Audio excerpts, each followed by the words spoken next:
Сәлем достар, қазақ тілі пәнінен бірінші екінші сабақ, екінші бөлімнің бірінші екінші сабақтары. Каналды жоғалтып алмау үшін тіркеліп, видеоға лайк басып қойды ұмытпаймыз балалар. Бұл каналда барлық тапсырмалардан жауаптармен бөлісіп отыратын боламын. Сұрақтарың болса комментарийде сұрауларың мүмкін балалар. Бүгін 5-ші тапсырмадан бастаймыз балалар. 4-ші тапсырманы бір оқып шығайық, одан кейін бізде жазылатын жаттығуларды біз оң жақ бағанда көрсететін боламын. Туып өскен жеріңді ата-бабаларыңның мекенін көркейту үшін не істер едің? Жауабыңды өмірлік жағдаяттармен байланыстыр. Бұл жерде 5-ші тапсырма. Туып өскен жерді көркейту үшін ең әуелі тазалықтан бастау керек. Айналамызды күл-қоқыстан тазалап, тазалықты сақтауға шақыру керек. Екіншіден, тұрғындардың тұрмыс тіршілігін жақсарту. Таза су, азық-түлік, тұрмысқа қажетті заттар мен дүкендерді қамтамасыз ету. Кейбір өңірлерде су жоқ. Үшіншіден, бос уақытты дұрыс ұйымдастыру. Спорт, би, домбыра үйірмелерін ашу. Төртіншіден, емхана, дәріхана, жаңа мектеп салу керек. Бесіншіден, көгалдандыру. Ағаш отырғызу, гүлдер отырғызу, бау-бақшаны қолға алу. 6-шы тапсырма. Мәтінді екпін қой отырып оқы. Яғни екпін қой отырып дегенде орыс тілінде ударение деп айтамыз, сол сияқты айтамыз. Менің екі екпін түседі. Отаным Қазақстан. Қазақстан көп ұлтты тәуелсіз мемлекет. Оның жері кең байтақ. Табиғаты көркем. Еліміз Еуразияның орталығында орналасқан. Халқының саны 18 миллионнан асады. Қазақстанның ұлан байтақ даласында мол байлық бар. Ол сирек кездесетін жануарлар мен өсімдіктер, пайдалы қазбалар. Біздің еліміздің өз рәміздері бар. Олар ту, елтаңба, гимн, яғни әнұран. Қазақстанның бас қаласы және елордасы Астана. Астана Сарыарқа даласында, Есілдің жағасында орналасқан. Еліміздің тұңғыш президенті Нұрсұлтан Әбішұлы Назарбаев. Біз өз отанымызды сүйеміз, мақтан етеміз. Яғни 7-ші тапсырмаға өтеміз. 6-шы оқыған мәтініміз бойынша жауап береміз балалар. Мәтін мазмұндағы сөйлемдердің дұрыс-бұрыстығын жаз. Қазақстанның жері кең байтақ, табиғаты көркем. Дұрыс. Еліміз Еуразияның орталығында орналасқан. Дұрыс. Қазақстан көп ұлтты тәуелсіз мемлекет. Дұрыс. Халқының саны 15 миллионнан асады.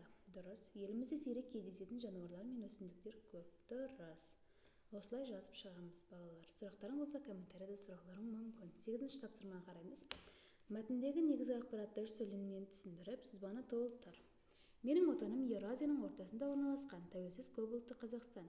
Ұлан байтақ даламыз қазба байлыққа, сирек кездесетін өсімдіктер мен жануарлар мен аң-құстарға бай. Өз рәмізіміз, туымыз, елтаңбамыз, елордамыз Астана бар. Келесі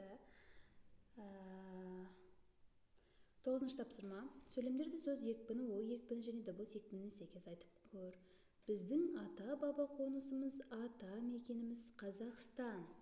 Бұл жерде біз екпін қойып оқитын болсақ, осылай үстеріне сызып шығамын. Біздің ата-баба қонысымыз, ата мекеніміз Қазақстан. Туған жер адам баласының кіндік қаны тамған, өмірге қадам басқан қасиетті мекені. Екпінде біз сөйлемде мысалы кіндік дейтін сөзді алатын болсақ, бізде қайсы дауысты дыбыс көбірек созылады, екпін соған беріледі. Кіндік, яғни бізде екінші дауысты дыбыс.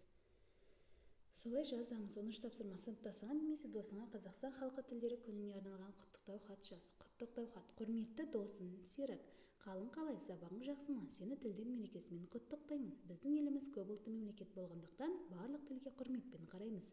Өз ана тіліміздің мәртебесін асқақтатуда сенің жасап жатқан еңбегің зор. Сен өз ана тілімізде жатқа көркемсөз оқуды дәріптеп жүрсің. Түрлі сайыстарға, жүлделі орындар алудасың. Біз сені үлгі тұтамыз. Бағындырар белестерің көп болсын. Өзің армандап жүрген журналист мамандығына түсуіңе тілектеспін. Сәлеммен, досың Арман. немесе басқа да мына жерде Серік және Арман деген жазып отыр ғой, адамның аттары, олардың орнына әркім өз досының атын жазуына болады балалар. Келесі бізде 11-ші аттауға қараймыз. Өлеңді екпін түріне сай оқы. Ақын Төлеген Айбергенов туған еліме өлеңінде қандай құндылық жайлы ой қозғайды? Естірген жас жанымның шабыт желін, пейіліңнен айналайын даңқты елім. Сен менің мәпелеген ұстазымсың, танытқан сырын өмір әліппенің. Сен менің алтын ұям, жыр бесігім, жанымда шоқ боп жанып тұр есімің. Сүтіңді ақтаймын деп келем өсіп, ері боп бақытты өмір күресінің. Бұрқанып бойда тасқын жас жігерім, сен үшін қиындыққа бас тігемін. Сен айтқан құлағыма естіледі үн, деп әр күн гүл боп жайнап өз тілегім. Бұл жерде өлең екпінмен әдемілеп, мәнерлеп оқылатын туған елім деген өлең туралы айтылып тұр. Сұрақтарың болса қоюларың мүмкін балалар комментарийда. Сабақ каналға тіркеліп видеоға лайк басып қойды ұмытпаймыз.